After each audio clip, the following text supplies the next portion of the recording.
British सत्तेचे परिणाम या चॅप्टरला पूर्ण प्रकारे कंप्लीट केलं होतं आणि आपण बघितलं होतं की ब्रिटिश सत्तेचे जे आहे ते भारतावरती कशा प्रकारचे परिणाम झाले. आणि आज आपण कंप्लीट करणार आहोत 1857चा स्वातंत्र्य लढा या चॅप्टरला. तर या चॅप्टरमध्ये आपण काय काय बघणार आहोत. तर 1857 साली इंग्रज सत्तेला हादरवून टाकणारा मोठा लढा भारतात झाला. इंग्रज सत्तेला हादरवून टाकणारा मोठा लढा म्हणजे काय, तर इंग्रज सत्ता त्या लढ्यामुळे हादरून गेली, त्यांना शॉक बसला. हा लढा काही अचानक उद्भवला नाही. तर अशा प्रकारचे लढे काही अचानक उद्भवत नाहीत. तर ते कसे उद्भवतात, तर काही छोटे-छोटे लढे होतात आणि त्याच्यामधूनच अशा एका मोठ्या लढ्याचा जन्म होतो. म्हणजे लोकांचे शोषण होत आहे, त्याच्यामुळे या इथे एक लढा झाला. पण इंग्रजांनी तो दडपून टाकला. या इथे एक लढा झाला, पण इंग्रजांनी त्यालाही चालू दिले नाही. या इथे एक लढा झाला, तोही दडपून टाकला. पण हे वेगवेगळ्या ठिकाणी लढे होत आहे. पण जेव्हा एक अशी घटना घडते आणि ती घटना जेव्हा एखादी अशी घटना घडते आणि ती घटना सर्व भारताला प्रेरित करून टाकते आणि सर्व भारत मिळून एक लढा देतो, त्याला आपण म्हणतो एक असा मोठा लढा झाला. आणि असा मोठा लढा कधी झाला, 1857 मध्ये झाला. तर 1857 मध्ये एक असाच मोठा लढा झाला आणि त्याच्यामुळे काय झालं, इंग्रज सत्ता हादरून गेली. तर आपण तेच बघणार आहोत की तो लढा कसा झाला आणि इतका मोठा लढा असला तरी तो लढ्यामध्ये भारतीयांचा पराभव कसा झाला आणि त्याच्यानंतर त्या लढ्याचे परिणाम काय झाले. तर हा लढा काही अचानक तर उद्भवला नाही. त्यापूर्वीही भारतात इंग्रजाविरुद्ध अनेक लढे झाले. तर मी जसं सांगितलं त्यापूर्वी अनेक छोटे-छोटे लढे इंग्रजाविरुद्ध झालेले होते.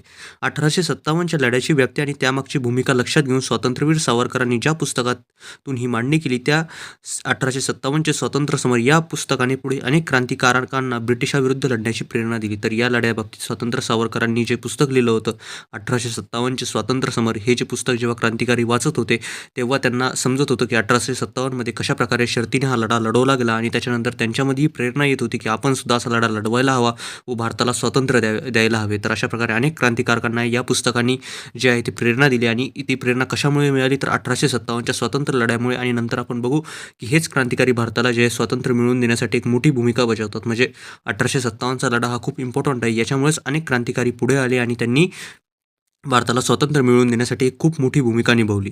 तर 1857 पूर्वीचे लढे. भारतात ज्या ज्या भागात इंग्रजांची सत्ता स्थापन झाली, तेथील लोकांना इंग्रज शासनाचे दुष्परिणाम भोगावे लागले. तर आता भारतात ज्या ज्या बी भागामध्ये इंग्रजांची सत्ता स्थापन झाली होती, तर त्या त्या भागामध्ये शासनाचे दुष्परिणाम लोकांना भोगावे लागत. आता का बरं शासनाचे दुष्परिणाम लोकांना भोगावे लागत होते, तर आपण मागच्या चॅप्टरमध्ये बघितलं होतं की इंग्रज जे होते ते कशाप्रकारे जमीन महसुलाचे त्यांचे धोरण होते. शेतकऱ्यांना ते शोषित करण्याचे काम करत होते. शेतकऱ्यांची जमीन डायरेक्टली ते घेऊन टाकत होते. त्यांनी जर कर जर भरला नाही, दुष्काळ जर भारतात पडला, तर ते लोक भारतामध्ये बघत पण नव्हते आणि भारतातील लोकांना तसेच सोडून देत होते आणि त्याच्यामुळे भारताचे खूप जास्त जे लोक होते त्यांचे शोषण आता होत होते. आणि ज्याही भागामध्ये इंग्रज सत्ता येत होती, त्या भागामध्ये त्यांना इंग्रज जी सत्ता होती, त्या शासनाचे दुष्परिणाम जे होते ते सामान्य नागरिकांनाच भोगावे लागत होते. कंपनीच्या सत्तेमुळे आपले सर्व स्तरावर शोषण होत आहे, याची जाणीव भारतीयांच्या मनामध्ये आता निर्माण होऊ लागली. तर कंपनीची जी सत्ता आहे, त्या सत्तेमुळे आता आपले सर्वच प्रकारे शोषण होत आहे. आपले शोषण शैक्षणिक स्तर आहे, तो शैक्षणिक स्तरावर आपल्या मुलांना शिकवण्यासाठी आपल्याकडे पैसे नाही, आपण कंगाल होत आहोत, याची जाणीव आता भारतीयांना होऊ लागली. आणि सर्व स्तरावर शोषण होत आहे, याची हळूहळू जाणीव आता सर्व भारतीयांना होऊच लागली होती. आणि या सत्तेविरुद्ध असंतोषही वाढत चालला होता. या सत्तेविरुद्ध रागही आता भारतीयांच्या मनामध्ये वाढत होता. शेतकरी व सामान्य जनता कंपनी सरकारच्या काळात कंगाल झाली. जसे मी सांगितले, शेतकरी व सामान्य जनता जी होती, जी इंग्रजी सत्तेच्या धोरणामुळे ते आता कंगाल झाले. त्यांच्याकडे पैसेच उरले नाही. अशातच 1770 मध्ये बंगाल प्रांतात मोठा दुष्काळ पडला आणि जेव्हा अशी परिस्थिती येते, की भारतातील शेतकरी, सामान्य जनता ही कंगाल झालेली आहे आणि अशाच परिस्थितीमध्ये 1770 मध्ये बंगाल या प्रांतामध्ये खूप मोठा दुष्काळ पडला. तर आता दुष्काळ पडला तर एक्स्पेक्टेशन्स लोकांची ही होती, की लोकांना वाटत होते, की जी इंग्रज सत्ता आहे ती आपल्यासाठी काही काम करेल. पण इंग्रज सत्तेचे जे राज्यकर्ते होते, त्यांचे जनतेचे वर्तन जे होते ते उदासीन आणि संवेदनशील होते. त्यांनी म्हणजे जनतेकडे काहीच ध्यान दिले नाही. सन 1763 ते 1857 या काळात बंगालमध्ये प्रथम संन्याशांच्या व त्यानंतर फकीरांच्या नेतृत्वाखाली शेतकऱ्यांनी लढे दिले. जसे मी सांगितले, शेतकऱ्यावर खूप जास्त शेतकऱ्यांचे शोषण चालू होते. तर त्यामुळे आता त्या शोषणाला कंटाळून शेतकऱ्यांनी संन्याशाच्या व फकीरांच्या नेतृत्वाखाली अनेक लढे दिले. पण ते लढे त्याच भागामधील होते, म्हणून ते लढे इतके मोठे नव्हते आणि इंग्रज त्यांना तिथेच दडपून टाकत असत. असेच लढे पुढे गुजरात, राजस्थान, महाराष्ट्र व दक्षिण भारतातही झाले. आता स्वाभाविकच आहे, की गुजरात, राजस्थान, महाराष्ट्र, दक्षिण भारतात हे असे लढे होणार, कारण की इंग्रज सत्ता तिथे पण आहे. उमाजी नाईक यांनी दिलेला लढाई असाच उग्र होता. तर उमाजी नाईक जे होते त्यांनी दिलेला हा लढा जो होता तो असाच उग्र होता. म्हणजे इतका सीरियस तो पण लढा होता. उमाजींनी आपल्या रामोशी बांधवांना, स्थानिक युवकांना संघटित करून इंग्रजाविरुद्ध बंड केले.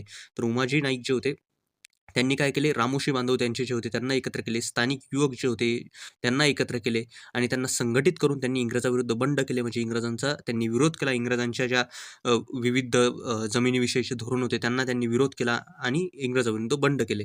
त्यांनी एक जाहीरनामा काढून इंग्रजाविरुद्ध लढा देण्याचे व इंग्रजी सत्ताला झुगारून देण्याचे आव्हान केले. म्हणजे इंग्रजी सत्ताला पुऱ्याप्रमाणे भारतामध्ये त्यांचा निर्णायक पराभव करून देण्याचे आणि त्याच्यानंतर त्यांना लढा देण्याचे, त्यांच्याविरुद्ध युद्ध करण्याचे त्यांनी जाहीरनामा हातात आता काढला. जाहीरनामा म्हणजे काहीतरी गोष्ट जाहीर करण्यासाठी काही एक डॉक्युमेंट काढणे. तर अशा प्रकारे जे उमाजी नाईक होते त्यांनी जाहीरनामा काढला. आता इंग्रज सत्तेला लढा देण्याचे व त्यांना झुगारून काढण्याचे. हा जाहीरनामा त्यांनी का बरं काढला? तर अजून स्थानिक तरुण त्यांना जॉइन करावे, म्हणजे त्यांनी यावे.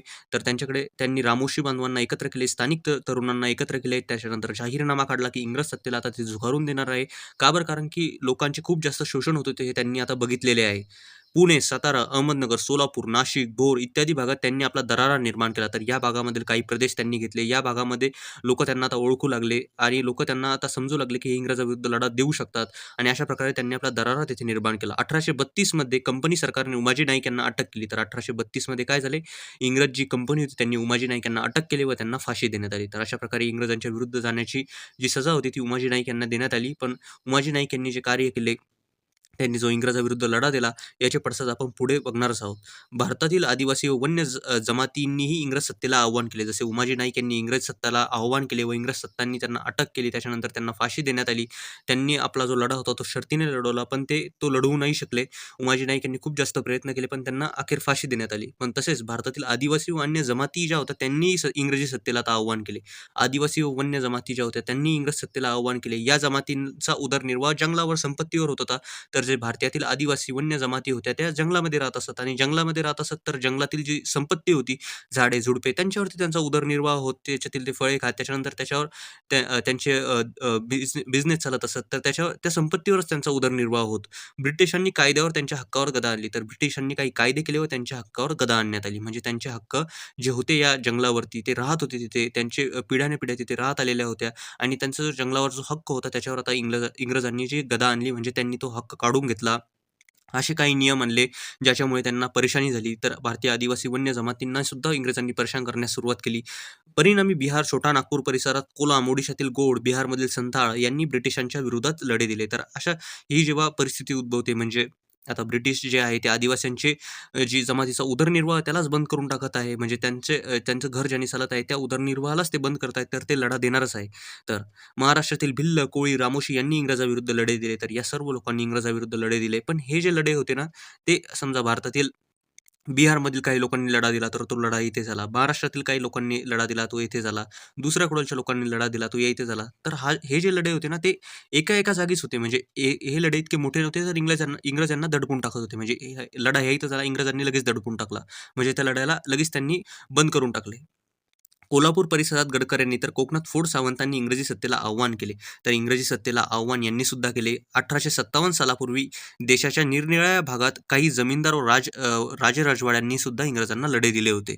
तर ईस्ट इंडिया कंपनीच्या फौजेत अनेक भारतीय सैनिक होते. तर ईस्ट इंडिया जी कंपनीची फौज होती त्याच्यामध्ये अनेक भारतीय सैनिक सुद्धा होते. कंपनीकडून त्यांना दुजाभावाची वागणूक दिली असते. त्यांना ट्रीट जे होते ते चांगल्या प्रकारे केलं जात नव्हतं. त्यांचे वेतन व भत्ते इंग्रजी सैनिकांच्या तुलनेत अत्यंत अल्प होते. त्यांची पगार जी होती, त्याच्यानंतर त्यांचे भत्ते जे होते, त्यांची पगारही इंग्रजांच्या तुलनेत कमी होती आणि ते कामसुद्धा इंग्रजांसाठी करत होते, तर त्यांची पगारसुद्धा इंग्रज जे सैनिक होते त्याची पगार जास्त आणि भारतीय जो सैनिक आहे त्याची पगार कमी. पण काम दोन्ही सेमच करत आहेत. तर ही एक जी डिफरन्स आहे भारतीय सैनिकांनी त्यांच्या सैनिकांमध्ये करत होते. सैनिकांच्या तुलनेत भत्ते इंग्रजांच्या सैनिकांच्या तुलनेत अत्यंत अल्प होते. 1806 साली वेल्लोर येथे 1824 साली बराकपूरच्या उठावाने उग्र रूप धारण केले होते. तर 1806 मध्ये आणि 1824 मध्ये सुद्धा उठाव झाले होते आणि ह्यांनी सुद्धा उग्र रूप धारण केले होते, पण इंग्रजांनी त्यांना लगेच दाबून टाकले. तर तुम्ही बघू शकता काय काय होत आहे. 1806 मध्ये सुद्धा उठाव होत आहे, 1824 मध्ये उठाव होत आहे. त्याच्यानंतर जे आदिवासी जमाती आहे, वन्य जमाती आहे, त्यांनी इंग्रज सत्तेला आव्हान देत आहे. उमाजी नाईक आपला जो लढा आहे तो शर्तीने लढवत आहे. त्याच्यानंतर 1857 पूर्वी अनेक लढे होत आहेत. तर हे सगळे जे लढे आहेत ते म्हणून 1857च्या लढ्याला तयार करणार आहेत. तर ह्या लढ्यांना तर इंग्रज दाबून टाकत आहे. म्हणजे आपल्याला या लढ्यावरून हे समजत आहे की जी भारतीय जनता आहे ती इंग्रजांकडून आता खुश नाही आहे. हे सर्व लढे त्या परिसरात झाले ते स्थायिक स्वरूपाचे वैकाकी होते. जसे मी तुम्हाला सांगितले ते स्थायिक स्वरूपाचे होते. म्हणजे त्याच प्रदेशातील होते. इंग्रजांनी बळाचा उपयोग करून ते मोडून काढले. इंग्रजांनी त्यांच्या बळाचा उपयोग केला आणि त्यांना मोडून काढले. लोकांचा असंतोष दडपला गेला. लोकांचा जो असंतोष होता तो दडपला गेला. म्हणजे तो दडपला गेला पण नाहीसा झाला नाही. म्हणजे फॉर एक्झाम्पल इंग्रजांनी या प्रांतामध्ये आता एक उठाव निर्माण होता. इंग्रजांनी तो दडपून टाकला, लोकांचा असंतोष दडपून टाकला, पण तो गेला नाही. लोकांच्या मनामध्ये तो जसाच तसा राहिला. हा वणवा 1857च्या स्वातंत्र्य युद्धात भडकला. तर तो वणवा आता लागत आहे. म्हणजे जो असंतोष आहे तो वाढतच चालला आहे आणि इंग्रज त्याला दाबत चालले. तर एक दिवस असा येईल की हा संतोष आता फुटणारच आहे. तर हा वणवा जो होता, हा संतोष फुटला कधी 1857च्या लढ्यामध्ये. 1857च्या स्वातंत्र्य युद्धात भडकला. ब्रिटिश कंपनी सत्तेविरुद्ध अनेक ठिकाणी लढे उभे राहिले. दारूच्या कोठारावर ठिणगी पडावी आणि त्याचा मोठा स्फोट व्हावा अशी अवस्था झाली. म्हणजे काय झालं, दारूचा जो कोठार आहे त्यावर ठिणगी पडावी म्हणजे आगीची ठिणगी त्यावर पडावी आणि एक मोठा स्फोट व्हावा अशी अवस्था आता निर्माण होऊ लागली. आता ठिणगी काय पडणार आहे आणि ठिणगी कशी पडणार आहे आपण पुढे बघणार आहोत, की कोणती गोष्ट होती ज्याने लढा जो होता, जो असंतोष होता तो फुटून गेला. व त्याचा स्फोट व्हावा अशी अवस्था निर्माण झाली. अशी अवस्था आता निर्माण होतच आहे. भारतातील विविध वर्गांमध्ये साठलेला असंतोष या लढ्याच्या रूपाने बाहेर पडला आणि त्याच्या उद्रेक अभूतपूर्व अशा सशस्त्र लढ्याने झाला. तर असा जो उद्रेक आहे तो आता पुढे होणार आहे. आपण बघणार आहोत हा उद्रेक कशाप्रकारे होणार आहे. आता सर्वकडेच इंग्रजांकडून जे आहे तो असंतोष खूप जास्त निर्माण होत आहे. पाईकांचा उठाव माहीत आहे का तुम्हाला? ओडिशात मध्ययुगीन काळापासून पाईक पद्धती अस्तित्वात होती. तिथल्या निरनिराळ्या स्वतंत्र राजांचे जे सैनिक होते त्यांना पाईक असे म्हणत. तर जे निरनिराळे स्वतंत्र राजाचे जे खेडे होते त्यांना सैनिक होते त्यांना पाईक म्हणत. राजांनी या पाईकांना जमिनी कसण्यात मोफत दिल्या होत्या. राजांनी त्या पाईकांना जमिनी ज्या होत्या त्या मोफत दिल्या होत्या.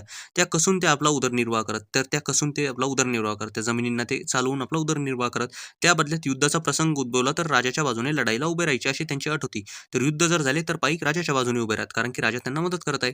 इसवी सन 1803 मध्ये इंग्रजांनी ओडिशा जिंकून घेतली. तर 1803 मध्ये इंग्रजांनी ओडिशा जिंकून घेतली. इंग्रजांनी पाईकांच्या वंशपरंपरागत जमिनी काढून घेतल्या. तर राजांनी ज्या पाईकांना जमिनी दिलेल्या आहेत त्या वंशपरंपरागत जमिनी ज्या आहे इंग्रजांनी आता काढून घेतल्या.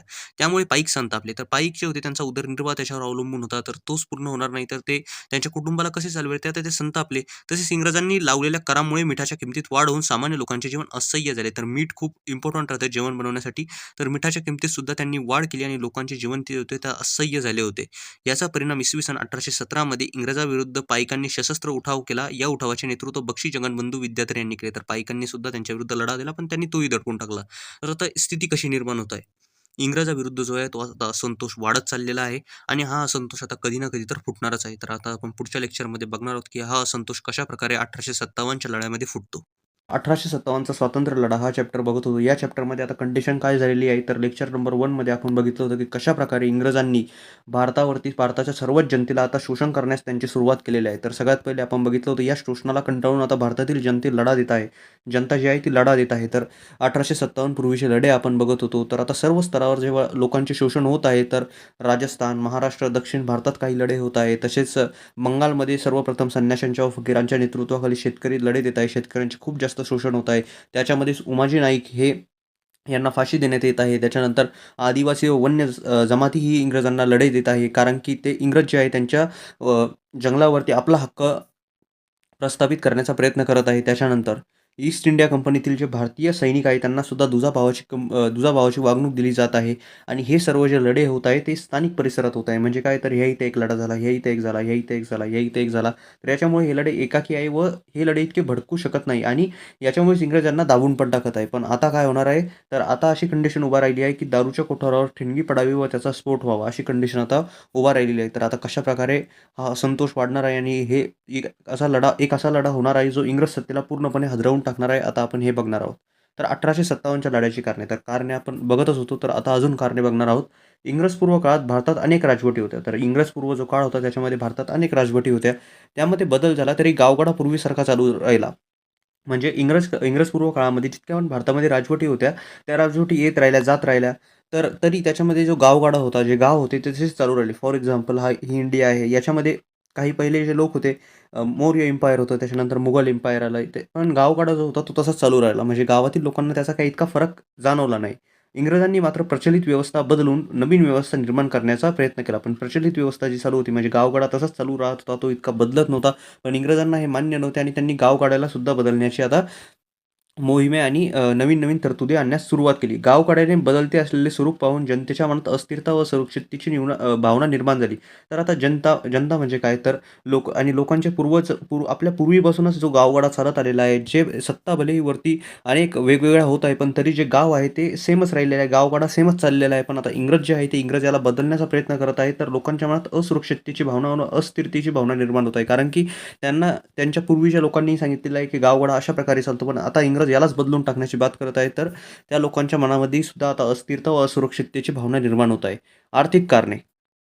इंग्रजांनी आर्थिक उत्पन्न वाढवण्यासाठी नवीन महसूल पद्धत अंमलात आणली. तर मागच्या चॅप्टरमध्ये आपण बघितलं होतं कशाप्रकारे इंग्रजांनी नवीन महसूल पद्धत अंमलात आणली होती. त्याच्यामुळे शेतकऱ्यांचे जे होते खूप जास्त शोषण होत होते. मी सांगितलं होतं तुम्हाला शेतकऱ्याकडून जबरदस्तीने महसुलांची वसुली केली केली जायची. पर्यायाने शेती व्यवस्था कोलमडून पडली. तर शेतकऱ्याकडून जबरदस्तीने महसुलाची वसुली केली जायची.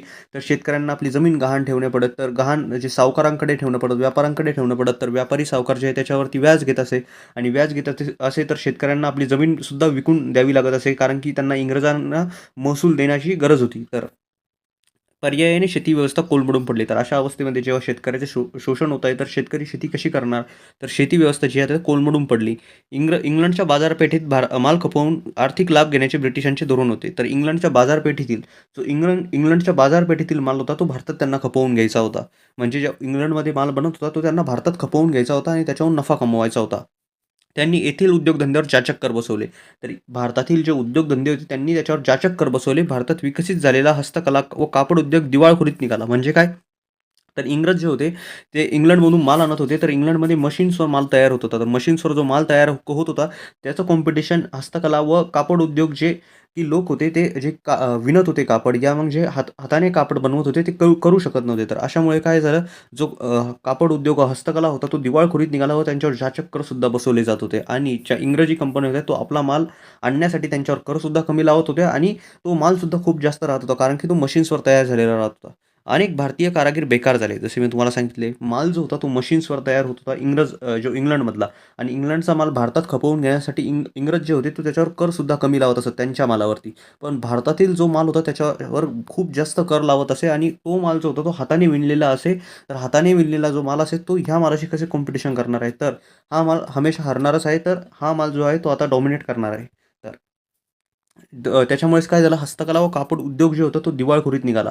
अनेक भारतीय कारागीर बेकार झाले. जे कारागीर होते, जे हस्तकला करत होते, जे कापड उद्योग करत होते, हे जे कारागीर होते ते आता बेकार होण्यास सुरुवात झाली. म्हणजे त्यांना कामच राहिले नाही. त्याचा माल कोणी खरेदीच करत जे लोकं होते ते आता इंग्लंडमधीलच येणारा माल खरेदी करू लागले आणि जे इंग्रजांचं लक्ष होतं, की आपला जो इंग्लंडच्या बाजारपेठेतील माल आहे तो भारतात खपवून देण्याचं हे आता पूर्ण होऊ लागलं. सर्वांच्या मनात इंग्रजाविरुद्ध असंतोष व्यापारी जे आहेत, जे हस्तकला करणारे कारागीर आहेत, ते दिवाळखोरीत निघाले. तर त्यांच्या परिवाराचं भरणपोषण कसे होणार? तर याच्यामुळे इंग्रजाविरुद्ध आता जो असंतोष आहे, तो खूप जास्त वाढत चालला होता. सामाजिक कारणे. इंग्रज आपल्या चालीरीती, रूढी परंपरा यात हस्तक्षेप करत आहे, असे भारतीयांना वाटू लागले. तर इंग्रज आपला गावगाडा बदलण्याचा तर प्रयत्न करतच आहे. त्याच्यासोबत इंग्रज काय करत आहे? आपल्या चालीरीती व रूढी परंपरा यात सुद्धा हस्तक्षेप करत आहे, असं समजूत भारतीयांना झाली. तर असे भारतीयांना वाटू लागले. का बरं? सतीबंदी, विधवा विवाह हे जरी कायदे सामाजिक दृष्टीने योग्य असले तरी ते आपल्या जीवन पद्धतीत हस्तक्षेप करत आहे, अशी समजूत भारतीयांनी करून घेतली. तर इंग्रजांनी जी आहे ती सतीबंदी केली. त्याच्यानंतर विधवा पुनर्विवाहाला चालना दिली. तर विधवा पुनर्विवाहाला चालना देणे, सतीबंदी करणे हे कायदे सामाजिक दृष्टीने खूप जास्त योग्य आहे. पण भारतीयांना काय वाटले, की इंग्रज जे आहे ते आपल्या आता जीवन पद्धतीमध्येच हस्तक्षेप करत आहे. तर अशी समजूत भारतीयांनी करून घेतली. त्याच्यामुळे ते अजूनच असंतुष्ट बनले. तर आता काय-काय झालेलं आहे? तर गावगाड्यामध्ये बदल झाल्यामुळे भारत काय झालेले आहे, त्यांच्या मनात अस्थिरता निर्माण झाली, असुरक्षितता निर्माण झाली. त्याच्यानंतर त्यांना वाटले, की जे इंग्रज आहे ते आपल्या चालीरीती, रूढी परंपरा यामध्ये हस्तक्षेप करत आहेत, तर ते असंतुष्ट बनले. त्याच्यानंतर काही राजकीय कारणे बघूया. 1757 पासून इंग्रजांनी अनेक राज्य ताब्यात घेतली. त्या 1757 पासून इंग्रजांनी अनेक राज्य ताब्यात घेतली. जसे आपण मागच्या चॅप्टर्समध्ये पण बघितले. त्यांनी बंगाल, म्हैसूर, मराठ्यांचा जो प्रदेश होता तो ताब्यात घेतला. अनेक संस्थांनी विविध कारणांनी खालसा केली. खालसा करणे म्हणजे काय? तर डॉक्ट्रिन ऑफ लॅप्स लावणे. म्हणजे काय? तर एक राजा आहे आणि त्या राजाला मुलगा नाही आहे. तर त्या राजाने एक दत्तक मुलगा घेतलेला आहे आणि त्या मुलाला त्याने गादीवर बसवून दिलेला आहे. तर हा दत्तक मुलगा गादीवर बसलेला चालणार नाही. हे होतं डॉक्ट्रिन ऑफ लॅप्स. अशाच काही ज्या पॉलिसीज होत्या त्या डलहौसीने आणल्या आणि अनेक इंग्रज अधिकारी जे होते त्यांनी आणल्या आणि त्यांनी अनेक राज्य जी होती ती खालसा केली. गैरकारभाराचे निमित्त करून अयोध्येच्या नवाबाला पदच्युत केले. म्हणजे काय तर गैरकारभाराचे त्यांनी निमित्त केले. जो नवाब आहे तो चांगल्या प्रकारे कारभार करत नाहीये. त्यांना फक्त राज्य जी होती खालसा करायची होती आणि आपल्या ताब्यात घ्यायची होती. त्यासाठी त्यांनी हे सगळे जे टॅक्टिक्स आहे, हे सगळे जी कारणे आहे ती वापरली. म्हणजे काय तर गैरकारभाराचं निमित्त करून त्यांनी अयोध्येच्या नवाबाला पदच्युत केले. सातारा, नागपूर, झाशी ही संस्थाने तेथील राजाचा दत्तक पुत्राचा वारसा हक्क नामंजूर करून खालसा केली. जसं मी तुम्हाला सांगितले दत्तक विधान. डलहौसीच्या या धोरणाने भारतीयांमध्ये अविश्वासाचे वातावरण वाढत गेले. तर डलहौसीच्या हे सर्व जे डलहौसीने कायदे आणले त्याच्यामुळे अविश्वास इंग्रजांवर आता भारतीयांचा निर्माण होऊ लागला. तर आता काय निर्माण झालेलं आहे, याही ते जे आहे ती गावगाड्यांमध्ये बदल झाल्यामुळे आता काय होत आहे, जनतेच्या मनात अस्थिरता, असुरक्षितता निर्माण होत आहे. त्याच्यानंतर काही सामाजिक जे चेंजेस इंग्रजांनी केलेले आहे भारतामध्ये, त्याच्यामुळे जे लोक आहे ते असंतुष्ट बनत आहे. त्याच्यानंतर राजकीय कारणे काही जे आहे त्यामुळे अविश्वास वाढत आहे. पण आता एक जे कारण आहे ते खूप जास्त इम्पॉर्टंट आहे आणि आता हे जे कारण होतं याच्यामुळे जे स्वातंत्र्य युद्ध आहे याला आता चालना मिळणार आहे आणि ते होणार आहे. हिंदी सैनिकातील असंतोष. आता काय झालेलं आहे आपण बघितलं होतं आणि आता कंडिशन कशी झालेली आहे, जे आपण पहिल्यापासूनच बघत होतो, की आता इंग्रजांनी काय केलेलं आहे, की भारतीयांवरती खूप जास्त शोषण आता भारतीयांचे होत आहे. त्याच्यानंतर भारतीयांमध्ये अनेक अशा भावना निर्माण होत आहे, असंतुष्टीच्या भावना निर्माण होत आहे. त्याच्यानंतर भारतीयांमध्ये अविश्वास त्यांच्याप्रती निर्माण होत आहे. गावगाड्यांमध्ये त्यांनी फरक केल्यामुळे भारतीय जे आहे त्यांच्यामध्ये असंतोष खूप जास्त वाढत चालला आहे. त्याच्यानंतर त्यांनी गावगाड्यांमध्ये बदल केल्यामुळे अस्थिरतासुद्धा वाढत चाललेली आहे. आता हे सर्व कारणे जे आहे म्हणजे स्वातंत्र्ययुद्ध फक्त याच एका कारणामुळे नाही झालं, हे आपल्याला इथे जाणून घ्यायचं आहे, की खूप सारे कारणं जे होते ते चालू होते आणि ह्या ज्या कारणाने या सर्व कारणांना आता एक भडकून दिले या सगळ्या कारणांना आणि हे सगळे कारणं मिळून एक आता वणवा पेटणार आहे. तर आता तो आपण बघणार आहोत. हिंदी सैनिकातील असंतोष. हिंदी सैनिकांना इंग्रज अधिकारी तुच्छतेने वागवत. सैन्यात सुभेदारापेक्षा वरचे पद त्यांना दिले जात नसे. म्हणजे काय? मी जसं तुम्हाला पहिले सांगितलं होतं, त्यांना दुजाभावाची वागणूक दिली जात असे. दुजाभावाची वागणूक म्हणजे त्यांना तुच्छतेने वागवत असत. त्यांना चांगल्या प्रकारे वागणूक दिली जात नसे. सैन्यात सुभेदारापेक्षा वरचे पद त्यांना दिले जात नसे. म्हणजे सैन्यामध्ये जे सुभेदार पद होते त्याच्यापेक्षा वरचे पद जे भारतीय सैनिकांना दिले जात नसे. गोऱ्या सैनिकांपेक्षा त्यांचा पगार कमी असे. तर काम तर दोघांचंही सेम आहे, पण गोरे सैनिकांच्या रंगामुळे त्यांना पगार जास्त दिले जाई व भारतातील सैनिकांना पगार कमी. त्यांना सुरुवातीला दिले जाणारे भत्तेही इंग्रजांनी हळूहळू कमी केले. तर सुरुवातीला जे भत्ते दिले जात होते तेही हळूहळू आता इंग्रज कमी करत होते. तर सैनिकातील सुद्धा असंतोष जो होता तो खूपच जास्त वाढत चालला होता तात्कालीन कारण. तर आता सैनिकातील सुद्धा असंतोष खूप जास्त वाढत चाललेला आहे आणि सर्व शेतकऱ्यांचाही सुद्धा असंतोष वाढलेला आहे, सैनिकांचा असंतोष वाढलेला आहे, सामान्य नागरिकांमध्ये असंतोषाची भावना निर्माण झालेली आहे, असुरक्षितता, अस्थिरताची भावना खेड्यातील लोकांमध्ये सुद्धा निर्माण होण्यास आता सुरुवात होत आहे. तर आता कशाप्रकारे तात्कालीन एक कारण जे आहे ते आता या सर्व गोष्टींना एक वणवा देणार आहे आणि आग देऊन टाकणार आहे. तात्कालीन कारण तर आपण बघत होतो 1857च्या स्वातंत्र्य लढ्यामध्ये कशाप्रकारे सर्व कारणांनी मिळून आता हे एक तात्कालीन कारण जे आहे ते खूप जास्त मोठं काम करणार आहे स्वातंत्र्य युद्ध होण्यासाठी. तर तात्कालीन कारण ब्रिटिशांनी 1856 साली हिंदी सैनिकांना लांब पल्ल्याच्या एनफिल्ड बंदुका दिल्या. तर काय झालं, तर ब्रिटिशांनी ज्या होत्या 1856मध्ये हिंदी सैनिक जे होते त्यांना लांब पल्ल्याच्या एनफिल्ड बंदुका दिल्या. तर याच्यामुळे काय होऊ शकतं, तर पहिले ज्या होत्या त्या बेस फील्ड रायफल ज्या होत्या त्या वापरल्या जात होत्या. पण आता कोणत्या बंदुका देण्यात आल्या, तर आता देण्यात आला लांब पल्ल्याच्या एनफिल्ड बंदुका. त्यात वापरण्यासाठी नवी काडतुसे दिली गेली. त्यांना वापरण्यासाठी नवी काडतुसे सुद्धा दिली गेली. त्या काडतुसावरील आवरण दाताने तोडावे लागेल. आता लक्षात काय घ्यायचं आहे, नवीन बंदुका देण्यात आल्या आणि त्या बंदुका चालवण्यासाठी जे होते ते काडतुसे सुद्धा देण्यात आली आणि त्या काडतुसावरील जे आवरण होते ते आता दाताने तोडावे लागत.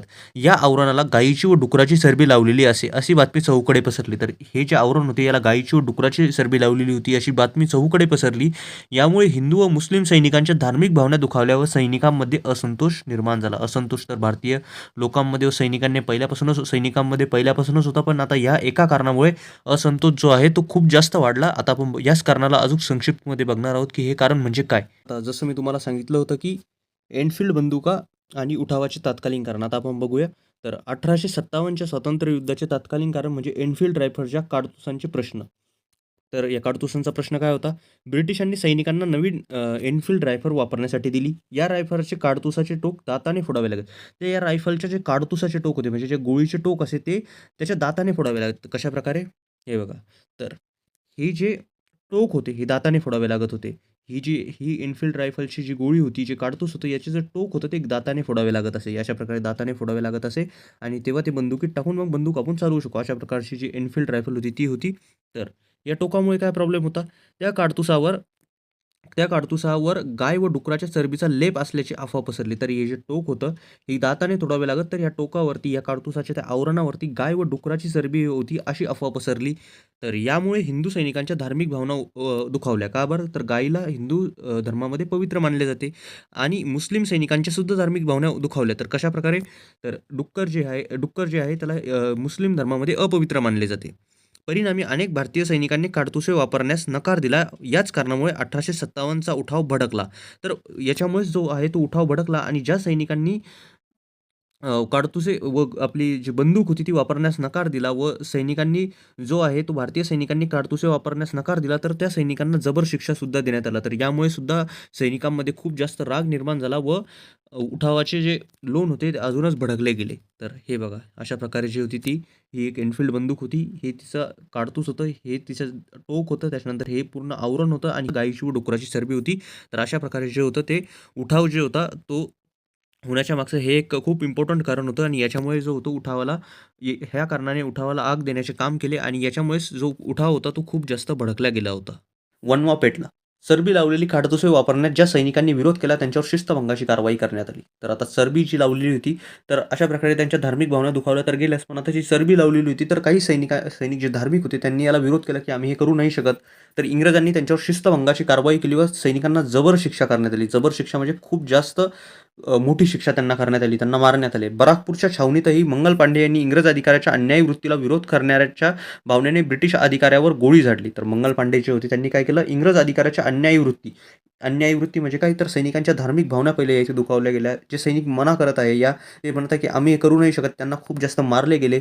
तर ही जी अन्यायी वृत्ती होती त्याला विरोध जे होता तो मंगल पांडे यांनी केला. हे सुद्धा एक सैनिक होते आणि त्यांनी ब्रिटिश अधिकाऱ्यावर एक गोळी झाडून दिली.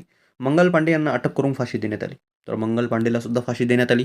ही बातमी वणव्यासारखी चहूकडे पसरली. आता काय काय झालेलं आहे हे तुम्ही बघा. भारतीयांच्या मनामध्ये असंतोष निर्माण होत आहे.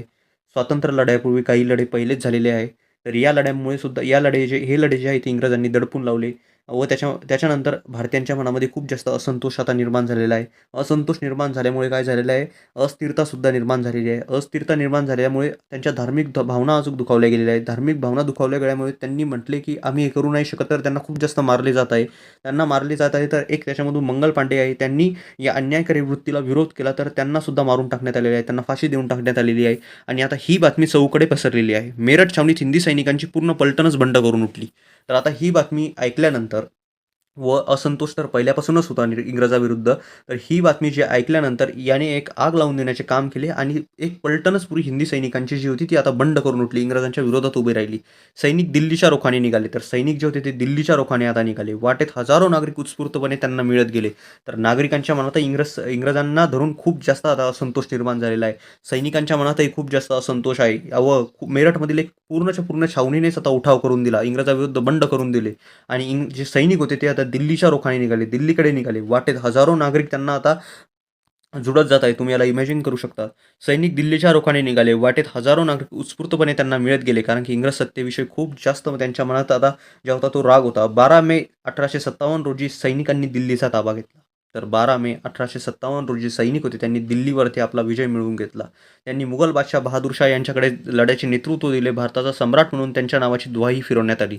म्हणजे आता भारताचा सम्राट म्हणून मुघल बादशाह बहादूर यांची दुहाई फिरवण्यात आली, म्हणजे त्यांना असे म्हणण्यात आले आणि जे सैनिक होते त्यांनी आता दिल्ली होती, दिल्लीला पूर्णपणे ताब्यात घेतली. दिल्ली ताब्यात येताच सैनिकांचा आत्मविश्वास वाढला. तर सैनिकांनी जी आहे ती दिल्ली आता जिंकून घेतलेली आहे, आपल्या ताब्यात घेतलेली आहे. तर याच्यामुळे काय झालेलं आहे, सैनिकांचा जो आत्मविश्वास आहे तो खूप जास्त वाढलेला आहे. तर हा कशामुळे वाढलेला आहे आत्मविश्वास, आता ते आपण समजून घेऊया.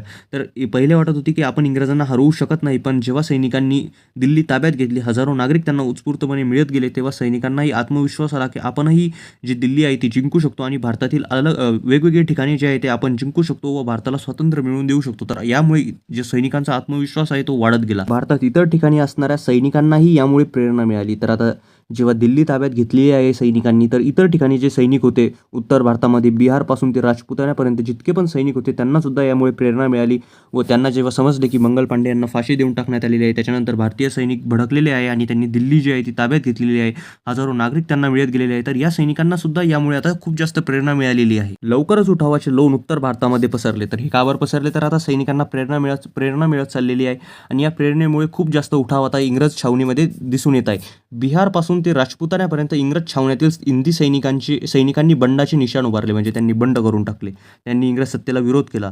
लखनौ, अलाहाबाद, कानपूर, बनारस, बरेली, झाशी या ठिकाणी उठावास प्रारंभ झाला.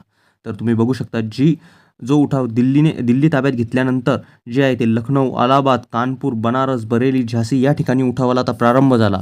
इंग्रजाविरुद्ध सैनिक जे आहे ते आता जायला लागले. पुढे हे लोण दक्षिण भारतातही पसरले. नागपूर, सातारा, कोल्हापूर, नरगुंद अशा ठिकाणी उठाव झाले. तर तुम्ही बघू शकता जो भारत आहे, भारताच्या उत्तर भारतामध्ये तर हे बघा, हा भारताचा नकाशा आहे. तर उत्तर भारतामध्ये तर हा उठाव तर पसरलेलाच आहे, पण आता दक्षिण भारत ह्या इकडे पण नागपूरच्या ठिकाणी, त्याच्यानंतर या सर्व ठिकाणी औरंगाबाद या सगळ्या ठिकाणी हा जो उठाव आहे तो आता याने लोन धरलेला आहे. म्हणजे त्याने तो जो उठाव आहे तो आता रौद्र रूप धारण करत आहे. तर काय काय झाले, तर आपण इथे होतो. पुढे हे लोन दक्षिण भारतातही पसरले. नागपूर, सातारा, कोल्हापूर, नरगुंद या ठिकाणी उठाव झाले. सातारा छत्रपतीचे वारसदार शहाजी प्रतापसिंह व कारभारी रंगो बापूजी, कोल्हापूरचे चिमासाहेब, नरगुंदचे बाबासाहेब भावे, अहमदनगर जिल्ह्यातील संगमनेर जवळील भागोजी नाईक इत्यादी या लढ्यात अग्रभागी होते. तर आता हे सर्व जे शहर होते, हे सर्व जे नागपूर, सातारा हे सर्व जे प्रांत होते किंवा या सर्व ज्या जागा होत्या, या इथलचे जे इम्पॉर्टंट जे लीडर्स होते हे सुद्धा या उठावामध्ये आता सामील झाले, या लढ्यात अग्रभागी होते. नाशिक जिल्ह्यातील पेठ, सुरगाण्याच्या राणीसारख्या स्त्रियाही या सामील झाल्या. तर आपण बघू शकतो या उठावामध्ये स्त्रियासुद्धा सामील होत आहे. 1857 साली खानदेशात कजार सिंह यांच्या नेतृत्वाखाली भिल्लांनी उठाव केला. तर भिल्लांनी सुद्धा आता उठाव केलेला आहे. तर सातपुडा परिसरात शंकरशहांनी लढ्याचे नेतृत्व केले. तर सातपुडा जो परिसर होता त्याच्यामध्ये शंकरशहांनी जे होते ते आता लढ्याचे नेतृत्व केले. खानदेशातील उठावात 400 भिल्ल स्त्रियाही समावित झाल्या होत्या. म्हणजे ज्या स्त्रिया होत्या त्यासुद्धा या उठावामध्ये समावित होत्या. आणि त्याच्यानंतर या सर्व ठिकाणी जे आहे आता उठावाने पेट धरलेला आहे. तर तुम्ही बघू शकता हा जो भारत आहे, भारतामध्ये उत्तर भारतामध्ये तर हा उठाव पसरलेलाच आहे, पण दक्षिण भारतामध्ये सुद्धा या उठावाचे आता लोन आपल्याला दिसून येत आहे. उठाव पेटत आहे. त्याच्यानंतर ही सर्व ठिकाणी जी तुम्ही बघत आहात ती उठावाची प्रमुख स्थाने आहे. म्हणजे हा आहे इंग्रजाच्या ताब्यातील प्रदेश. तर इंग्रजांच्या ताब्यातील हा प्रदेश आहे आणि लढ्याची महत्त्वपूर्ण स्थाने. तर बघू शकता इंग्रजांच्या ताब्यातील हा जो प्रदेश आहे येथे लढ्याची किती जास्त इम्पॉर्टंट प्रदेश आहे. तर अशा प्रकारे जो उठाव आहे तो आता होत आहे. त्याच्यानंतर लढ्याचे नेतृत्व, आता उठाव तर झालेला आहे आणि लढ्याचे नेतृत्व जे आहे ते या सर्व जे लोकांनी आहे, जे सर्व लीडर्स लोकांनी घेतलेले आहे. पण आता लढ्याचे जे नेतृत्व आहे, जे इम्पॉर्टंट नेतृत्व आहे, म्हणजे जो उठाव आहे त्याचे नेतृत्व कोण करणार आहे, हा जो उठाव होता आहे या इथे तुम्ही बघू शकता. हा जो लढ्याची जी व्याप्ती होता, ही लढ्याची व्याप्ती आहे. म्हणजे लढा पसरत आहे. पण आता या लढ्याचे नेतृत्व कोणाला करणं पडणार आहे. म्हणजे तुम्ही म्हणू शकतात की हे जे साताराचे छत्रपती वारसदार शहाजी प्रतापसिंह, रंगो बापूजी हे तर लढ्याचे नेतृत्वच करत आहे ना, पण हे जे लढ्याचे नेतृत्व करत आहे हे आपल्या परिसरामध्ये करत आहे. पण इम्पॉर्टंट आहे की हा जो पूर्ण लढा आहे याचे नेतृत्व कोणीतरी करावे. म्हणजे हा जो लढा अलग अलग ठिकाणी चालू झालेला आहे, म्हणजे या इथे हा जो पूर्ण लढा चालू झालेला आहे याचे नेतृत्व कोणीतरी करावे. बाकीचे जे छोटे छोटे नेते आहेत ते त्यांच्या ठिकाणी जे लढ्याचे नेतृत्व करत आहे, पण पूर्णपणे या लढ्याचे नेतृत्व कोणी ना कोणी करावे अशी याची आता गरज भासत होती. तर आता काय झाले ते आपण बघूया. लढ्याचे नेतृत्व 18व्या शतकात मुघल साम्राज्य दुबळे झाल्यानंतर नादिरशाह अब्दालीसारख्या परकीयांनी हिंदुस्थानावर आक्रमण करावयास सुरुवात केली. तर काय झाले होते, औरंगजेबाचा जेव्हा मृत्यू झाला होता 1707 मध्ये, त्याच्यानंतर मुघल साम्राज्य जे आहे ते वीक होण्यास सुरुवात झाली होती.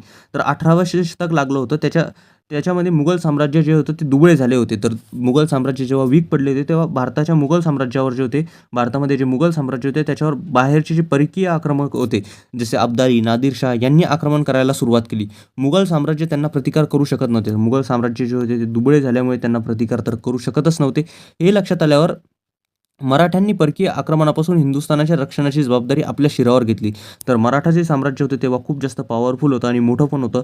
तर मुघल साम्राज्याने मराठ्यांची मदत मागितली व मराठी जे साम्राज्य होतं, मराठे जे होते त्यांनी आता रक्षणाची जी भारताची जबाबदारी आहे, जी परकीय आक्रमण जे बी होत आहे भारतामध्ये त्याच्या रक्षणाची जबाबदारी जी आहे ती आपल्या शिरावर घेतली. म्हणजे त्यांनी जे परकीय आक्रमण होणार आहे त्याच्यापासून भारताची संरक्षण करण्याची जबाबदारी आपल्याकडे घेतली.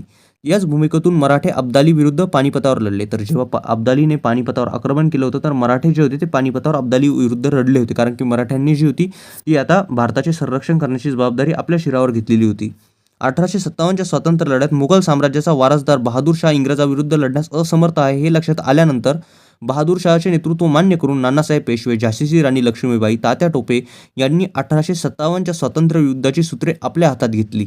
कोणताही लढा असू द्या किंवा कोणताही उठाव असू द्या, त्याच्यामध्ये एका बलशाली नेतृत्वाची आपल्याला गरज असते. बलशाली नेतृत्वाची गरज का बरं असते? तर बलशाली नेतृत्वाची गरज आपल्याला त्यामध्ये विजय मिळवून देण्यासाठी असते. तर असे बलशाली जे नेतृत्व होते ते या उठावामध्ये दिसत नव्हते. म्हणजे काय? तर बहादूर शाह यांच्याकडे नेतृत्वाची जबाबदारी दिली गेलेली होती. पण बहादूर शाह जे होते ते इंग्रजाविरुद्ध लढण्यास असमर्थ आहे. म्हणजे ते इतके बलशाली नाही आहे. तर त्याच्यामुळे काय झालं? तर बहादूर शहाचे नेतृत्व ते जे आहे ते मान्य करण्यात आले. म्हणजे बहादूर शहाला डायरेक्टली काढून टाकण्यात नाही आले. तर त्यांचे नेतृत्व जे आहे ते मान्य करण्यात आले. पण नानासाहेब पेशवे, झाशीची राणी लक्ष्मीबाई, तात्या टोपे यांनी 1857च्या स्वातंत्र्य लढ्याची सूत्रे आपल्या हातात घेतली. तर आता बहादूर शहाचे जे आहे ते नेतृत्व त्यांनी मान्य केले, की बहादूर शाह जो आहे तो उठावाचा एक इम्पॉर्टंट घटक आहे आणि त्याचे नेतृत्व जे आहे ते आम्ही मान्य करतो. पण उठावाची सारी जी सूत्रे आहे, की उठाव कशाप्रकारे होणार आहे, कुठे होणार आहे आणि कशाप्रकारे शस्त्र जाणार आहे, शस्त्रास्त्राचे कशाप्रकारे वितरण होणार आहे, या सगळ्यांची जबाबदारी जी आहे ती नानासाहेब पेशवे, झाशीची राणी लक्ष्मीबाई, तात्या टोपे यांनी घेतली. म्हणजे उठाव कशाप्रकारे होणार आहे व कशाप्रकारे आपण त्याच्यामध्ये विजय मिळवू शकतो, याची जबाबदारी या तिघांनी घेतली व बहादूर शाह यांचे सुद्धा नेतृत्व जे आहे ते मान्य करण्यात आले. म्हणजे त्यांना डायरेक्टली काढून टाकण्यात नाही आले. पण हे लक्षात आलेले होते, की बहादूर शाह जे आहे ते इंग्रजाविरुद्ध लढण्यास असमर्थ आहे. त्याच्यामुळेच त्यांचे जे नेतृत्व आहे ते मान्य करण्यात आले. कारण की ते मुघल साम्राज्याचे वारसदार होते. पण त्यांचे नेतृत्व मान्य करण्यात आले. पण जे उठावाची मेन सूत्रे होती ती कोणी हलवली? तर नानासाहेब पेशवे, झाशीची राणी लक्ष्मीबाई आणि तात्या टोपे यांनी. याचाच परिणाम या स्वातंत्र्य लढ्यात हिंदू मुस्लिम बांधवांचे ऐक्य झाल्याचे दिसून येते. तर यामुळे काय झाले? हिंदू मुस्लिम जे बांधव होते त्यांचे ऐक्य झाल्याचे आपल्याला दिसून आले. मौलवी अहमद उल्ला, कुंवर सिंह, मुघल सेनापती बख्त खान, बेगम हजरत महल यांनी विविध ठिकाणी उठावाचे नेतृत्व केले. तर यांनी सुद्धा विविध ठिकाणी उठावाचे नेतृत्व केले. याच्यातून आपल्याला दिसून येते की हिंदू मुस्लिम जे ऐक्य होते ते होते. जाती धर्मावर नाही, पण भारताला स्वातंत्र्य मिळवून देण्याची जी धडपड होती ती आता चालू होती. दिल्ली, कानपूर, लखनौ, झाशी तसेच पश्चिम बिहारमधील उठावाचे स्वरूप विशेष उग्र होते. तर या ठिकाणी उठावाचे जे स्वरूप होते विशेष उग्र होते. तर हे उग्र का बरं होते? तर या उठावाला स्वातंत्र्याचे स्वरूप मिळाले होते. स्वातंत्र्याची संकल्पना भारतीयांच्या मनामध्ये जागी झाली होती. भारत जाती धर्मांना विसरून एका मेन लक्ष्यासाठी लढत होते, जे की होते स्वातंत्र्य मिळवून देणे. आणि प्राणपणाने ते आता याच्यासाठी लढत होते. बिमोड म्हणजे त्याला मोडून काढणे. भारतीय इंग्रजांशी प्राणपणाने लढले. जसे मी सांगितले त्यांच्यामध्ये ऐक्य होते व ते प्राणपणाने लढले. यामध्ये सैनिक, जमीनदार, राजे, सेनापती व जनताही होती. तर या सर्वांचे शोषण होत होते. तर हे सर्वच राहणार आहे. जसे आपण बघितले होते की दिल्लीमध्ये सामान्य नागरिक सुद्धा जुळत गेले होते. सैनिकांच्या नियोजित वेळेपूर्वीच उठाव सुरू झाला. तर उठावाची काही तारीख ठरवण्यात आली. पण काही सैनिकांनी त्याच्या पहिलेच उठाव करून दिला. सुरुवातीला हिंदी सैनिकांना यश मिळत गेले. तर सुरुवातीला काय होतं? हिंदी सैनिकांना यश मिळत गेले. परंतु इंग्रजी सत्तेची सैन्य संख्या व प्रशासकीय ताकद मोठी होती. पण हिंदी सैनिकांना सुरुवातीला यश मिळत गेले. पण जी सत्ता जी भारतामध्ये होती त्यांची सैन्य संख्या मोठी होती. त्यांच्याकडे सैनिक जास्त होते व प्रशासकीय ताकद म्हणजे त्यांच्याकडे शस्त्रास्त्रे व त्याची ताकदसुद्धा मोठी होती. त्यांचे प्रशासन मोठे होते. इंग्रजांनी उठावाचा बिमोड साम, दाम, दंडभेद या नीतीप्रमाणे केला. तर इंग्रजांनी सुद्धा उठावाला मोडून टाकण्यासाठी साम, दाम, दंडभेद सर्व काही वापरले. त्यांनी आपली सर्व ताकद त्याच्यामध्ये झोकून दिली. या धक्क्यातून इंग्रज सत्ता लवकरच सावरली. हा जो धक्का लागला होता याच्यातून इंग्रज सत्ता लवकरच सावरली गेली आणि त्यांनी पुढील 6 महिन्यातच गेलेली ठिकाणी वापस मिळवली. तर हे जे सर्व गेलेली ठिकाणे होती ती त्यांनी 6 महिन्यातच वापस मिळवली. राणी लक्ष्मीबाई, कुंवर सिंह, अहमदुल्ला हे धारार तीर्थी पडले. म्हणजे त्यांना मरण आले. बहादूर शाह यांना रंगून येथे कारावासात ठेवण्यात आले. बहादूर शाह जे होते त्यांना कारावासात ठेवण्यात आले. नानासाहेब व बेगम हजरत महल यांनी नेपाळमध्ये आश्रय घेतला. तर यांनी नेपाळमध्ये आश्रय घेतला कारण की हे सर्व उठावाचे मेन चेहरे होते. यांनी उठावाचे जे नेतृत्व होते आपल्या हातामध्ये घेतले होते. तर तात्या टोपे 10 महिने इंग्रजांशी लढत राहिले. जे तात्या टोपे होते त्यांनी 10 महिने इंग्रजांशी लढा दिला. पण फितुरीमुळे ते सापडले. त्यांना धोका देण्यात आला. त्यांना फासावर जावे लागले. तर त्यांना जे होते ते फासावर जावे लागले. अशा रीतीने सन 1858च्या अखेरीपर्यंत इंग्रजांनी हा लढा कठोरपणे दडपून टाकला. तर इंग्रजांनी जो 1858पर्यंत हा लढा होता तर हा कठोरपणे दडपून टाकण्यात त्यांना यश आले व या लढ्यामध्ये कोण धारार तीर्थ पडलं होतं, काय झाले होते आपण इथं बघितले. तर राणी लक्ष्मीबाई, कुंवर सिंह, अहमदुल्ला हे धारार तीर्थी पडले म्हणजे त्यांना मरण आले. त्याच्यानंतर बहादूर शाह यांना रंगून कारावासात ठेवण्यात आले. नानासाहेब बेगम यांनी नेपाळमध्ये आश्रय घेतला म्हणजे ते नेपाळमध्ये चालले गेले. तात्या टोपे यांनी हे 10 महिने इंग्रजांशी लढत राहिले पण फितुरीमुळे ते सापडले गेले. तर अशा प्रकारे जो उठाव होता त्याची व्याप्ती झाली, त्याचे नेतृत्व झाले व अशा प्रकारे त्या उठावाला जे होते त्याचे लोण संपूर्ण भारतामध्ये पसरले. आता आणि 1858पर्यंत इंग्रजांनी त्याच्यामध्ये विजय मिळवला. पण आता त्या उठावाचे काही पडसाद तर उमटणारच आहे ते आता आपण बघणार आहोत. पण 1857चा स्वातंत्र्य लढा या चॅप्टरला स्टार्ट केलं होतं. त्याच्यानंतर आपण बघितलं होतं कशाप्रकारे भारतीयांमध्ये असंतोष जो होता ब्रिटिश सत्तेला धरून तो निर्माण झाला होता. त्याच्यानंतर आपण बघितले होते कशाप्रकारे जे होते एक तात्कालीन कारण निर्माण झाले आणि त्याच्यामुळे जो होता लढ्याला आग मिळाली आणि लढा सर्व भारतभर पसरला. त्याच्यानंतर आपण बघितले होते की या लढ्याने कशी सर्व क्षेत्रे व्यापून घेतली. भारताची जी सर्व ठिकाणे होती ती व्यापून घेतली. त्याच्यानंतर मंगल पांडे यांना जी होती ती फाशी देण्यात आली. त्याच्यानंतर हा लढा झाला. लढ्याची व्याप्ती कशाप्रकारे झाली, त्याच्यानंतर लढ्याची व्याप्ती कशाप्रकारे झाली व त्याच्यानंतर लढ्याचे नेतृत्व कोणी कोणी केले आणि त्याच्यानंतर इंग्रजांनी बिमोड या लढ्याचा कसा केला, म्हणजे या लढ्याला त्यांनी कशाप्रकारे दडपलं. तर आपण ह्या सगळ्या गोष्टींची जी होती ती माहिती घेतली होती प्रिव्हियस लेक्चर्समध्ये. तर आता आपण आज काय बघणार आहोत, तर आज आपण बघणार आहोत की हा जो लढा होता तो अयशस्वी का झाला आणि या लढ्याचे काही परिणाम काय झाले. तर जरी लढ्याची सुरुवात हिंदी सैनिकांच्या असंतोषातून झाली तरी पुढे शेतकरी, कारागीर, सामान्य जनता, आदिवासी इंग्रजांच्या विरोधात एकत्र आले. तर आपण जसे बघितले होते की सैनिक निघाले होते दिल्लीकडे व त्यांना जी सामान्य जनता होती तीही मिळत गेली होती. सामान्य जनतेचा रोष होता तो इंग्रज सत्तेविरुद्ध फुटत चालला होता. त्यांची अस्थिरता, त्यांची असुरक्षितता ही सर्व गोष्टी फुटत चालल्या होत्या. तर त्याच्यामुळेच काय झालं, तर जरी लढ्याची जी सुरुवात होती हिंदी सैनिकाच्या असंतोषातून निर्माण झाली तरी पुढे त्यांना शेतकरीसुद्धा मिळत गेले, त्यांना कारागीरसुद्धा मिळत गेले, त्यांना सामान्य जनतासुद्धा मिळत गेली, त्यांना आदिवासीसुद्धा मिळत गेले आणि सर्व हे जे लोक होते ते इंग्रजांच्या विरुद्ध एकत्र आले. या अन्यायकारी राजवटीचा पाडाव करण्यासाठी सर्व भारतीयांनी हा संग्राम केला. तर हे जे सर्व भारतीय होते त्यांनी हा संग्राम केला या इंग्रजांच्या अन्यायकारी राजवटीचा पाडाव करण्यासाठी. या लढ्यात हिंदू, मुस्लिम, विविध जाती जमातीचे लोक मोठ्या ताकदीने उभे राहिले. जसे आपण मागच्या लेक्चरमध्ये बघितले होते की हिंदू आणि मुस्लिम जी हिंदू मुस्लिम एकत्रीकरण होतं आपल्याला या लढ्यामधून दिसून येते. त्याच्यानंतर हिंदू मुस्लिम जे लोक होते त्यांनी मिळून हा लढा आपल्या स्वातंत्र्यासाठी दिला होता आणि विविध जाती जमातीचे जे लोक होते त्यांनीसुद्धा हिंदू मुस्लिम या सर्व जाती जमातीचे जे लोक होते आणि विविध जाती जमातीचे लोक होते त्यांनी सर्वांनी स्वातंत्र्यासाठी हा लढा जो होता तो दिला होता. लोक मोठ्या ताकदीने उभे राहिले. इंग्रजांचे भारतातून उच्चाटन करणे हे सर्वांचे समान ध्येय, इंग्रजांना पळवून लावणे हे समान ध्येय होते आणि याच्या पाठीमागे स्वातंत्र्याची प्रेरणा होती. तर याच्या पाठीमागे जाती धर्माची नाही तर स्वातंत्र्याची प्रेरणा होती की आपल्याला सुद्धा स्वातंत्र्य मिळावे, आपला भारत देश सुद्धा स्वतंत्र व्हावा. म्हणूनच या लढ्याला व्यापक राष्ट्रीय स्वरूप प्राप्त झाले. म्हणूनच या लढ्याला जे झाले ते व्यापक राष्ट्रीय स्वरूप प्राप्त झाले. म्हणजे हा लढा सर्वकडे पसरला, सर्वत्र या लढ्याची चर्चा होऊ लागली. आता हा लढा अयशस्वी का झाला हे आपण जाणून घेऊया. 1857चा लढा खालील कारणामुळे अयशस्वी झाला. लढ्याचा प्रसार भारतभर झाला नाही. तर हा जो लढा होता याचा प्रसार जो होता तो भारतभर झाला नाही. आता समजून घेऊया, हा लढा संपूर्ण भारतात एकाच वेळी झाला नाही. तर हा जो लढा होता ना तो संपूर्ण भारतात एकाच वेळी झाला नाही. उत्तर भारतात लढ्याची तीव्रता अधिक होती. जो उत्तर भारत होता त्याच्यामध्ये लढ्याची तीव्रता अधिक होती. उत्तरेकडील राजपुताना, पंजाब, बंगालचा काही भाग, ईशान्य भारत हे प्रदेश लढ्यातून अलिप्त राहिले. तर हा जो भारताचा प्रदेश होता यामध्ये हा लढा अलिप्त राहिला. म्हणजे हा लढा तिथे झाला नाही. या लढ्याला तिथे पोषक तत्वे अशी मिळाली नाही. म्हणजे हा लढा तिथे केला गेला नाही आणि उत्तर भारत जो होता तिथे खूप जास्त तीव्रता होती या लढ्याची, पण ह्या भागामध्ये तीव्रता नव्हती. तर याच्यामुळे हा लढा अयशस्वी झाला. तर तुम्ही बघू शकता हा जो उत्तर भारत आहे यामध्ये लढ्याची तीव्रता खूप जास्त आहे, पण हा जो भारताचा भाग आहे याच्यामध्ये लढ्याची तीव्रता जी आहे ती काहीच नाही आहे. त्याच्यानंतर हा जो काही वरचा भाग आहे याच्यामध्ये बी लढ्याची तीव्रता इतकी जास्त नाही आहे, पण हा जो भाग आहे उत्तरेकडे खूप जास्त, याच्यामध्ये लढ्याची जी तीव्रता आहे ही खूप जास्त आहे. तर याच्यामुळे काय झाले, या भागामध्ये लढ्याची तीव्रता इतकी नव्हती तर संपूर्ण भारतामध्ये हा पसरला गेला नाही. त्याच्यामुळे हा लढा अयशस्वी झाला.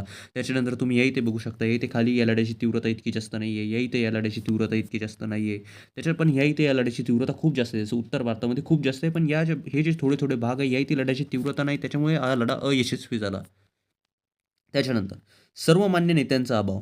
लढ्यात भारतीय पातळीवर इंग्रजांच्या विरोधात सर्वमान्य नेतृत्व निर्माण होऊ शकले नाही. त्यामुळे इंग्रजांच्या विरोधात एकसंधपणा आला नाही. तर काय होतं, हे जे लढे होते, एक लढा ह्या इथे दिला जात आहे, त्याच्यानंतर या इथे दिला जात आहे. तर अनेक ठिकाणी वेगवेगळे ठिकाणी हे लढे दिले जात आहे.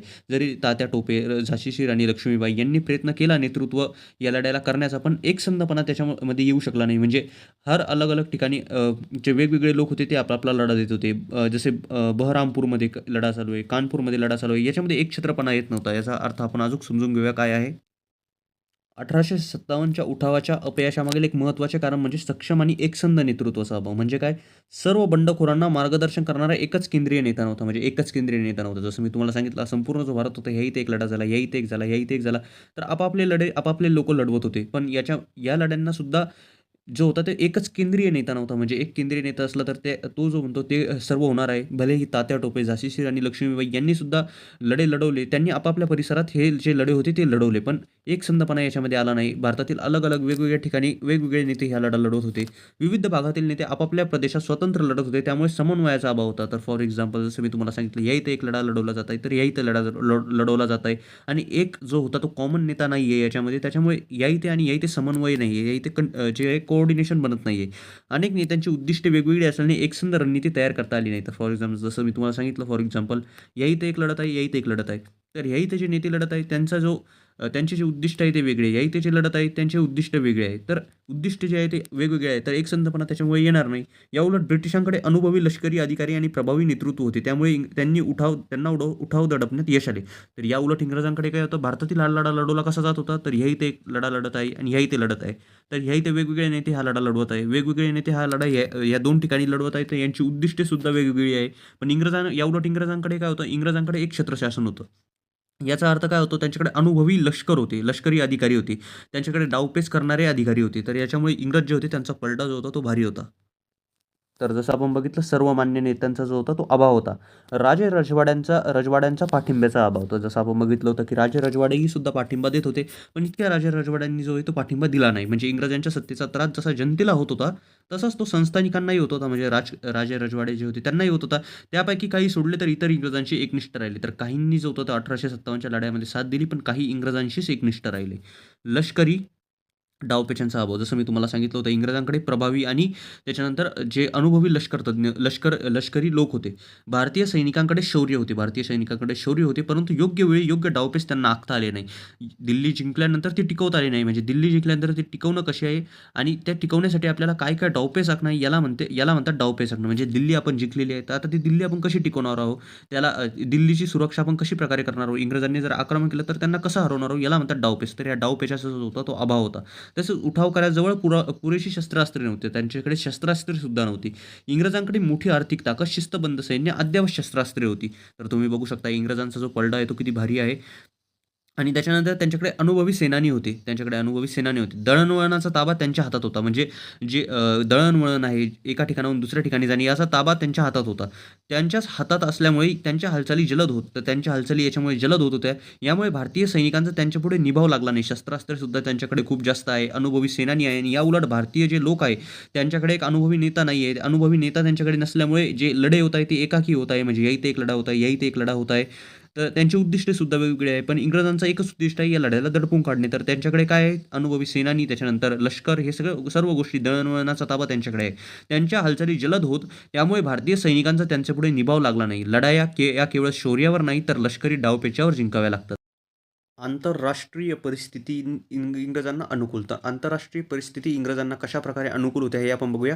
इंग्रजांचे रशियाशी युद्ध सुरू असलेले क्रिमियन युद्ध नुकतेच संपले. तर इंग्रजांचे जे रशियाशी चालू होते क्रिमियन युद्ध, ते आता नुकतेच संपले होते. यामध्ये इंग्रजांचा विजय झाला. जगातील अनेक देशांशी त्यांचा व्यापार होता. इंग्रजांची आरमारी ताकद मोठी होती. याउलट उठावकऱ्यांची परिस्थिती होती. म्हणजे काय, तर इंग्रजांचे जे युद्ध होते, ते आता रशियाशी जे सुरू झालेले युद्ध होते, क्रिमियन युद्ध, हे संपलेले होते. ते युद्ध संपले होते, त्याच्यामध्ये इंग्रजांचा विजय झाला होता. आणि त्याच्या उलट जी उठावकऱ्यांची परिस्थिती होती, ती कशी होती? उठावकऱ्यांकडे आरमारी नव्हती, त्याच्यानंतर शस्त्रास्त्रे नव्हती, प्रबळ नेत्यांचा अभाव होता. तर इंग्रजांची परिस्थिती त्याउलट, इंग्रजांकडे काय होतं? त्यांची युद्ध नुकतेच संपले आहे. त्याच्यानंतर त्यांचा जगातील अनेक देशांशी आता व्यापारसुद्धा सुरू झालेला आहे. व्यापार सुरू झाल्यामुळे त्यांची लष्करी ताकद वाढत आहे, त्यांना जास्त पैसे मिळत आहेत. तर अनेक देश त्यांच्या सपोर्टमध्ये उभे राहत आहे. त्यांच्या सपोर्टमध्ये अनेक देश उभे राहत आहे. त्यांना शस्त्रास्त्रे ते पुरवत आहे. त्याच्यानंतर शस्त्रास्त्रे पुरवल्यामुळे अनेक अनुभवी सेनानी त्यांच्याकडे निर्माण होत आहे. अनेक अनुभवी सेनानी त्यांच्याकडे निर्माण झाल्यामुळे शस्त्रास्त्राचा वापर कसा करणं आहे आणि त्याच्यानंतर डावपेच कसे आखणं आहेत, हे इंग्रज जे लोक आहेत त्यांना लगेच समजत आहे. आणि याच्यामुळे जे आहे त्यांची जी परिस्थिती आहे, ही भारतीय उठावकऱ्यांच्या एकदम उलट आहे. आणि भारतीय उठावकऱ्यांकडे ही परिस्थिती नाही आहे. त्यांच्याकडे जे आहे ते सेनानी नाही आहे, त्याच्यानंतर शस्त्रास्त्रांचा अभाव आहे. तर इंग्रजांकडे उलटे जे आहे ते सेनानी खूप जास्त आहे, अनुभवी डावपेच आखणारे सेनापती आहे, त्याच्यानंतर शस्त्रास्त्रेसुद्धा खूप जास्त आहे. नुकतेच त्यांची युद्धसुद्धा संपलेले आहे आणि त्याच्यामध्ये ते विजय झालेले आहे. आणि जगातील अनेक देशांशी आता त्यांचा व्यापारसुद्धा सुरू आहे. त्याच्यामुळे त्यांच्याकडे आर्थिक आणि त्याच्यानंतर शस्त्रास्त्रांची खूप जास्त मोठी ताकद आहे. स्वातंत्र्य लढ्याचे परिणाम. पण आता स्वातंत्र्य लढा जो होता, तरी इतके जास्त ज्या कंडिशन्स होत्या या इंग्रजांकडे होत्या, तरी या स्वातंत्र्य लढ्याने इंग्रज सत्तेला हादरवून टाकण्याचे काम केले. त्याच्यामुळेच हा लढा जो आहे तो खूप स्पेशल आहे. ईस्ट इंडिया कंपनीची राजवट संपली. जसे जसे आपण बघितले होते, की नियामक मंडळ जे होते ते स्थापन केलेले होते आणि जे ब्रिटिश ब्रिटिश गव्हर्नमेंट होती, जे इंग्लंडमध्ये ब्रिटिश गव्हर्नमेंट होती, ती नियामक मंडळाच्या आधारावरती या कंपनी जे नियामक मंडळ होतं ते या कंपनीवरती या कंपनीमध्ये लोक काय करतायत आणि हे सगळ्या गोष्टींची जी माहिती होती ते ब्रिटिश सरकारला देत होती, जे की इंग्लंडमध्ये होतं. आणि ते इंग्लंडचे जे ब्रिटिश सरकार होतं ते ईस्ट इंडिया कंपनीवर तर अप्रत्यक्ष जे होतं ते नियंत्रण चालवत होतं. पण आता स्वातंत्र्य लढ्यामुळे त्यांना एक कारण मिळालं की आता ईस्ट इंडिया कंपनीची राजवट त्यांना संपवायचं. कंपनीच्या सत्तेमुळे भारतीयांच्या असंतोषात भर पडली व त्यामुळेच इंग्रजी सत्तेपुढे 1857च्या लढ्याचे आव्हान उभे राहिले.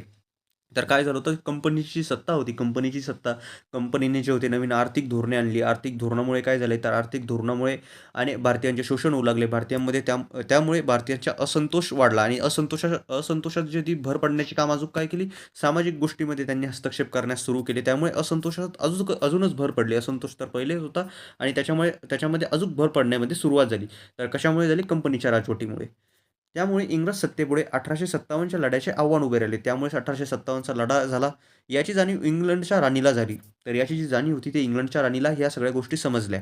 भारतातील इंग्रजी सत्ता कंपनीच्या हातात सुरक्षित नाही असे वाटल्यामुळे 1858 साली ब्रिटिश पार्लमेंटने कायदे करून ईस्ट इंडिया कंपनीची राजवट बरखास्त केली. म्हणजे ती राजवट पूर्ण प्रकारे पार्लमेंटने आता संपवून टाकली. ते अप्रत्यक्षपणे तर कारभार करत होते, पण आता राणीला जेव्हा समजले या सर्व गोष्टींबाबत की 1857चा स्वातंत्र्य लढा झालेला आहे, या स्वातंत्र्य लढा काही जी ब्रिटिश ईस्ट इंडिया कंपनी आहे ती काही आर्थिक धोरणे करत आहे, त्याच्यानंतर काही सामाजिक गोष्टीमध्ये हस्तक्षेप करत आहे, ज्या भारतीयांच्या धार्मिक भावना दुखावत आहे, यामुळे हा जो लढा आहे तो झालेला आहे. हे जेव्हा राणीला समजले तेव्हा जे राणीने होते नवीन कायदे केले पार्लमेंटने ब्रिटिश ईस्ट इंडिया कंपनीला संपवून टाकण्यासाठी. 1858 साली ब्रिटिश पार्लमेंटने कायदा करून ईस्ट इंडिया कंपनीची राजवट बरखास्त केली, म्हणजे संपवून टाकली. गव्हर्नर जनरल हे पद जाऊन व्हॉइसरॉय हे पद निर्माण करण्यात आले. तर गव्हर्नर जनरल पहिले जे पद होते ते आता संपले आणि व्हॉइसरॉय पद आता नवीन निर्माण झाले. लॉर्ड कॅनिंग हा शेवटचा गव्हर्नर जनरल व पहिला व्हॉइसरॉय ठरला. तर लॉर्ड कॅनिंग जो होता तो शेवटचा गव्हर्नर जनरल होता आणि पहिला व्हॉइसरॉय. म्हणजे काय झालं, 1858मध्ये जे होतं कंपनीचं शासन संपलं तेव्हा लॉर्ड कॅनिंग जो होता तो जो होता गव्हर्नर जनरल होता. पण जेव्हा कंपनीची राजवट संपली आणि नवीन जी होती आता पूर्ण एक छत्र जी राजवट होती ब्रिटिश सरकारची आणि इंग्लंडच्या ज्या सरकारची ती आली, तर व्हॉइसरॉय हे पद आलं आणि लॉर्ड कॅनिंगला सर्वात पहिला व्हॉइसरॉय बनवण्यात आलं. तसेच भारताविषयी कारभार करण्यासाठी भारतमंत्री हे पद इंग्लंडच्या शासनात निर्माण करण्यात आले. तर भारताविषयीचे आता कारभार करणं आहे, भारतामध्ये काही योजना, काही गोष्टी, काही जे उठाव होत आहे त्यांना दडपणं आहे. तर याच्यासाठी काय केलं, हे पद इंग्लंडच्या शासनात भारतमंत्री असे म्हणून एक पद निर्माण करण्यात आले की भारतावर त्याचा ताबा असला पाहिजे. राणीचा जाहीरनामा. इंग्लंडची राणी व्हिक्टोरिया हिने भारतीयांना उद्देशून एक जाहीरनामा काढला. तर राणीला जेव्हा समजले होते की कशामुळे 1857चा स्वातंत्र्य लढा झालेला आहे, तर राणीने एक जाहीरनामा काढला.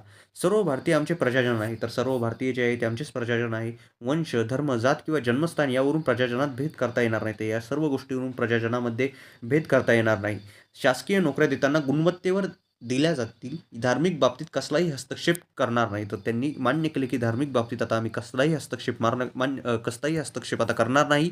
त्याच्यानंतर ज्या शासकीय नोकऱ्या आहेत त्या देताना गुणवत्ते, म्हणजे जो जितका गुण घेईल किंवा जो जितका सक्षम असेल त्याला त्या नोकऱ्या दिल्या जाईल. संस्थानिकांशी केलेले करार पाळले जातील. जे संस्थानिकांशी आता करार केलेले आहे, म्हणजे हैदराबादकडे करार केलेला आहे, त्याच्यानंतर म्हैसूर असे जे करार केलेले आहे ते पाळले जातील.